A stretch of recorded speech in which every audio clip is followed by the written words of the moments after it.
Колчин во всем сознался. Ну? Вот она, улика.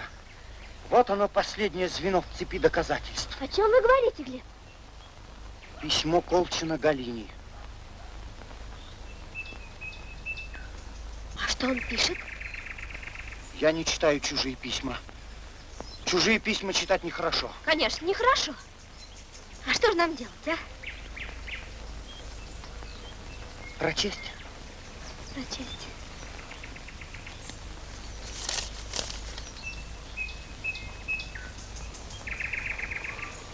Из-за меня он не может бывать здесь. Каков? Нет, она какова. Но я ему раскрыл глаза.